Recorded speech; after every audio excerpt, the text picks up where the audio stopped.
एक बार बोलिए प्रेम से, श्री सद्गुरु महाराज की जय। श्री सद्गुरु महाराज की जय। श्री सद्गुरु महाराज की जय। आज की जय। मंगल मूर्ति सद्गुरु मिलवै सर्वाधार, मंगलमय मंगल करना बिनवं बारंबार। ज्ञान उदधि अरु ज्ञान घन सतगुरु शंकरो, नमो नमो बहुभारि सकल सुपूजन भो। प्रातः स्मरणीय अनंत से विभूषित ब्रह्मराध ब्रह्मलीन महर्षि में ही परमहंस जी महाराज के चरण कमलों में कोटि से नमन। उनके मस्तिष्क स्वरूप महर्षि संसेवी जी महाराज के चरण कमलों में कोटि से नमन। उनके हृदय स्वरूप महर्षि साई स्वामी जी महाराज के चरण कमलों में कोटि से नमन। अन्य महात्माओं के चरण कमलों में कोटि से नमन। और यहाँ पधारे हुए जितने भी सत्संगी सज्जन वृंद, माताओं बहनों के चरण कमलों में कोटि से नमन।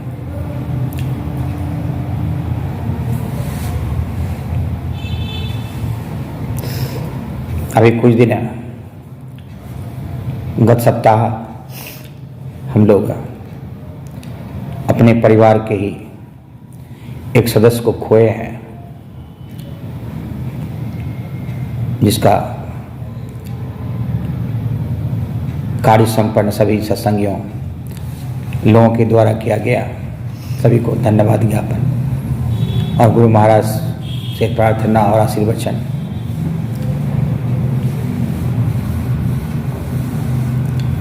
डॉक्टर साहब की माता की भी याद आ जा रही है। 1 साल हो गई है, हम लोगों के बीच कई बार पधारे, उनका आशीर्वचन भी मिला।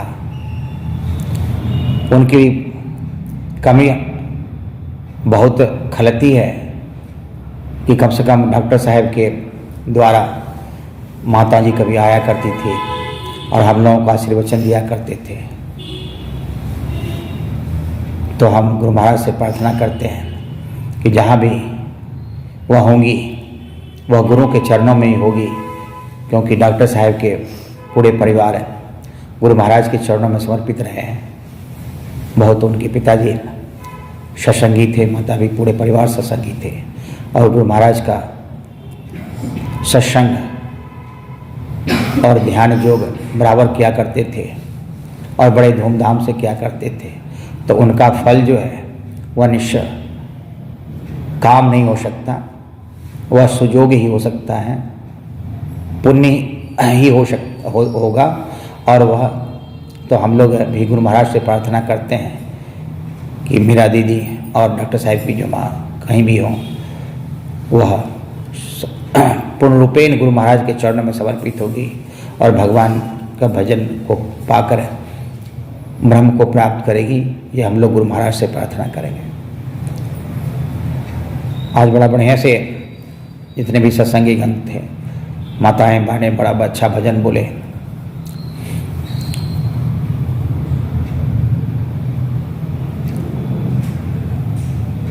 मैनेजर साहब भी बहुत अच्छा भजन, उन्होंने सत्संग का शुरुआत आज अपने भजन से ही किए थे, बड़ा मधुर वाणी में गा रहे थे। डॉक्टर साहब भी बड़ा बढ़िया से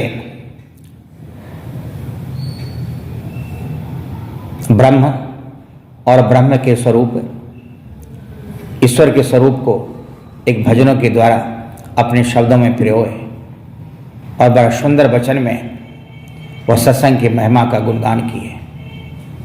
मैं गुरु महाराज से उनके लिए भी प्रार्थना करता हूँ। विमल भैया बहुत बढ़िया ढंग से रामचरितमानस का पाठ किए, जिसमें सूरत को या सूरत पर कैसे विजय प्राप्त किया जाए और सूरत में हमारा मन कैसे लगे। रामचरितमानस में इनका विशद पाठ विमल भैया के द्वारा हुआ। और सत्संग योग में हम लोग नादानुसंधान और सुषमना की जो विशेषता है उसके का पाठ उपनिषद में हम लोग सुने, और हम लोग तो वह उतनी शक्ति नहीं कि हम लोग कुछ बोल पाए। जो सुनते हैं उनको सुनाने का प्रयास करते हैं, कुछ गलती होगी तो क्षमा करेंगे। सत्संग युग में अभी जो पाठ आया कितना बढ़िया, कि अगर गंगा सागर में स्नान कर और मणिकर्णिका को प्रणाम कर जितना हमें पुण्य मिलता है, कहता है कि वह अगर सुषमना में मेरा ध्यान टिक जाए तो उसके 16वां भाग के बराबर नहीं होता है। तो आप सोचिए, गंगा सागर में स्नान करने से और मणिकर्णिका को प्रणाम करने से, और अगर हम लोग गुरु महाराज को जो बताए हुए सुषमना नादानुसंधान या उसी को स्व संयोग कहते हैं, उसमें अगर हम उसको प्राप्त कर लें तो हमारा जीवन कितना सार्थक होगा, अभी उपनिषद में सुने। तो यह सब गुरु की कृपा से संभव है, ऐसे संभव नहीं हो सकता। बिना गुरु कृपा से जो है कहते ना, जीवन उद्धारा है। बिना गुरु कृपा से हमारा जीवन उद्धार नहीं हो सकता। मैं एक वाक्यांश आप लोगों को सुना रहा हूं, जो कबीर जी के महाराज को आप लोग जानते ही होंगे, बड़े संत हुए। कहते हैं, तो कबीरदास जी का जन्म कैसे हुआ, इसकी कहानी हमने पढ़ा है, आप लोग भी जानते होंगे, ऐसे छुपे हुए नहीं है। और एक जुल्हा के द्वारा इनका पालन पोषण हुआ।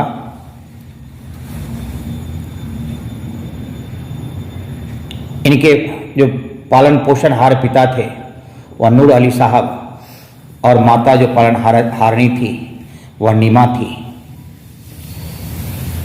कहते हैं जब वह बचपन में ही कबीरदास जी महाराज, वह मुस्लिम जाति के थे दोनों, नूर अली साहब और नीमा, उनके बच्चे नहीं हो रहे थे, तो बच्चा तालाब में मिला। कबीरदास जी महाराज, और वह बचपन से ही राम नाम का जप किया करते थे। तो उनके दोनों, क्योंकि चूंकि मुस्लिम धर्म के थे तो उनको राम नाम अच्छा नहीं लगता था।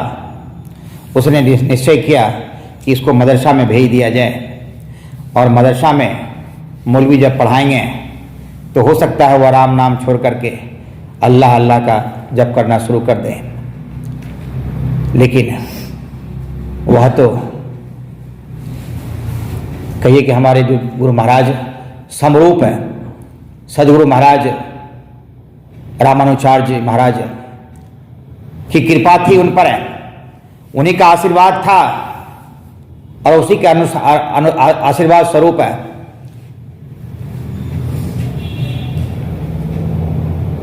कबीरदास जी महाराज हुए भी थे। तो उनको मदरसा भेजा गया। तो मदरसा में सब कुरान शरीफ पढ़ा करते थे, अल्लाह अल्लाह कहा करते थे, लेकिन कबीरदास जी महाराज उतने बीच में वह राम नाम की जप लगाया करते थे। अब मदरसा के जितने भी शिक्षक थे वह नूर अली साहब को कंप्लेन किया करते थे कि इस तरह से तो होगा नहीं। एक दिन की बात है, जितना कहते गया, एक दिन मदरसा गया और मदरसे के में जितना भी दीवार था उस सारे दीवार पर जो है वह राम नाम लिख दिया था, राम राम राम राम भगवान राम। कितना उसमें राम की भक्ति थी, कितनी तत्परता थी उसे। तो मदरसा के जो टीचर थे वह नूर अली साहब के पास गए, बोला कि अब इस बच्चे को कल से हम जो है हमारे मदरसा में मत भेजिए, हम नहीं पढ़ा पाएंगे। तो कहा जाता है कि आना मदरसा में भेजा गया, वहाँ भी दूसरे मौलवी से भी उनको समझाने का प्रयास किया गया, खुद भी अपने दोनों पति पत्नी समझाए, लेकिन वह उसने राम नाम को नहीं छोड़ा। और एक दिन वह कहते कि छत पर, वह घर पर बैठा हुआ था और छत पर आकाशवाणी हुई और उसके मन में वेदना थी कि हम कैसे भजन करेंगे। तो आकाशवाणी हुई कि तुम जाओ काशी में रामानुचार्य महाराज जो रहते हैं उनसे तुम मिलो। तो उनके बारे में ये था क्या कि लोगों को पता था कि वो जो भगवत थे, भगवान स्वरूप थे, रामानुचार्य महाराज हैं।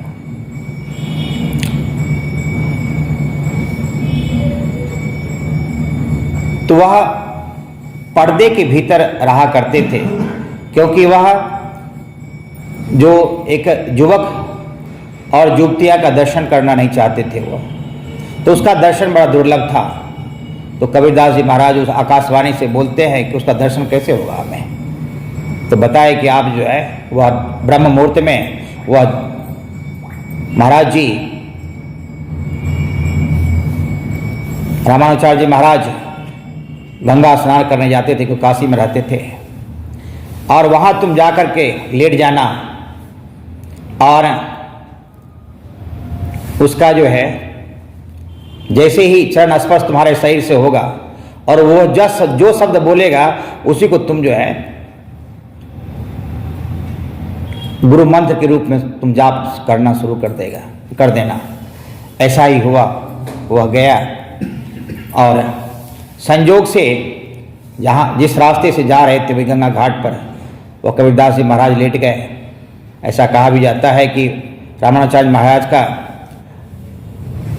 पद जो है, पैर जो है उसके पीठ पर पड़ा और बोले कि बालक, एक चीख आई जब उसके पीठ पर पैर रखे तो महाराज जी बोलते हैं कि बालक तुम ऐसा करो कि राम राम का जप लगाओ और तुम्हारा कल्याण हो जाएगा।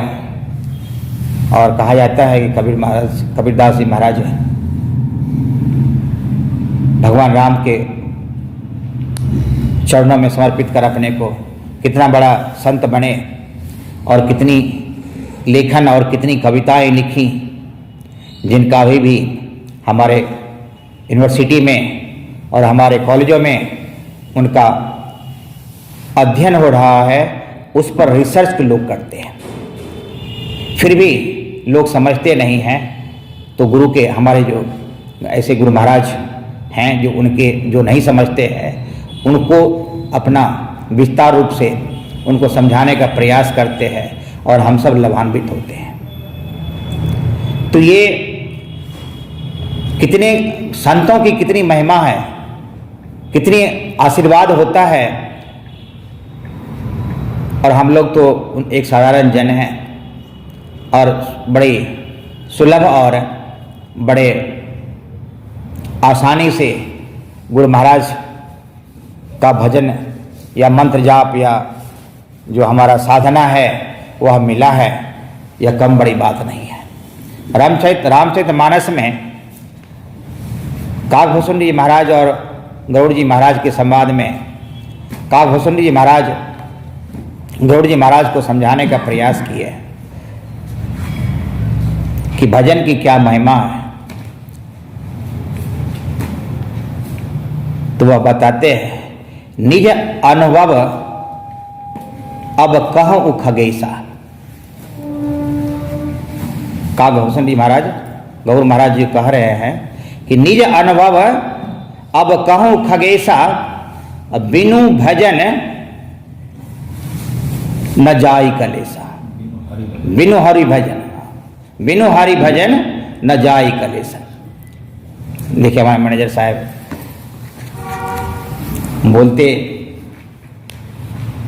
बोलने का कब हम प्रार्थना करते हैं तो बोलते नहीं, लेकिन देखिए चौपाई कितनी याद है। तो ये बड़ी महानता है उनकी। बेसिक क्लास के स्टूडेंट हैं। तो ये गुरु महाराज की कृपा मैनेजर साहब पर है।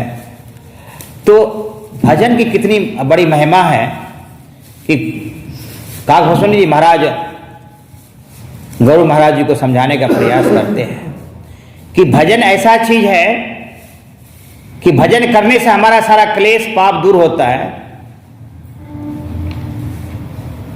उसी तरह से जिस तरह से और यहाँ उस तरह का भजन जो है वह हम इस कहते हैं, इस बड़े जो अभी सत्संग में हम लोग बैठे हुए हैं, इसी सत्संग में उस भजन का अनुभव कर सकते हैं, उस भजन को हम प्राप्त कर सकते हैं।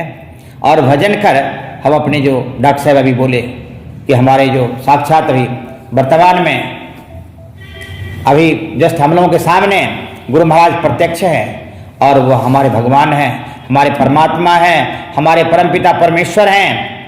और उनका जो बताया हुआ जो हमारी साधनाएं हैं और उस साधना को पाकर क्या हमारा जीवन जो है वह हमारा जीवन का जो पाप है, हमारा जीवन का जो कष्ट है, हमारा जीवन का जो क्लेश है, क्या वह दूर नहीं होगा? जब भगवान एक कहिए कि पक्षी होकर के भी जो हमारा काकभूषण जी महाराज और उनका कल्याण हो सकता है, तो क्या हम सब जीवों का कल्याण संभव नहीं है? तो हम लोग जो गुरु महाराज के बताए हुए रास्ते हैं और जो साधना है, हम लोग सवेरे स्तुति में गाते हैं जो 5 पापों से जो है नशा, हिंसा, झूठ, चोरी, इनसे अलग रहें। हम दूसरों को दुख ना दें, उसके दूसरों के दुख देने के बारे में भी आप कल्पना नहीं करें, दूसरों को सुख पहुंचाने का काम करें। यदि हम दूसरे का सुख की बात करते हैं, दूसरे को सहायता करने की बात करते हैं, तो गुरु महाराज हमारे अगर मन में सोचते हैं तो गुरु महाराज हमारे मदद करते हैं।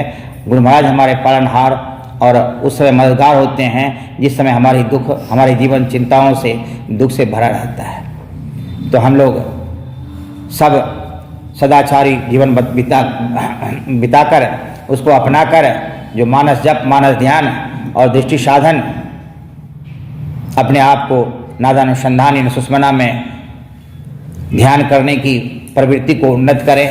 यह तभी हो सकता है जब गुरु महाराज की कृपा होगी और हमारी जो सदाचार है, सदाचार का पालन करते हुए ये हम वहाँ तक प्राप्त कर सकते हैं और हमारा जो इहलोक और परलोक दोनों सुखी होगा। हम यहाँ भी सुखी रहेंगे और इस शरीर को छोड़ने के बाद जिस शरीर में जाएंगे वहाँ भी सुखी रहेंगे। तो मैं गुरु महाराज से प्रार्थना करता हूँ, यहाँ जितने भी सत्संगीगण आए हुए हैं, हे गुरु महाराज उन पर इतनी दया बरसाएं, उनको अपनी साधना में उन्नति और तरक्की प्रदान करें,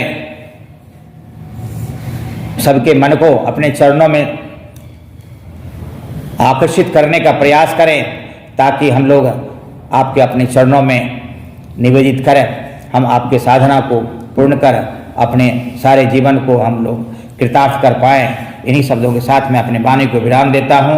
एक बार बोलिए प्रेम से, श्री सद्गुरु महाराज की जय, श्री सद्गुरु महाराज की जय, श्री सद्गुरु महाराज की जय।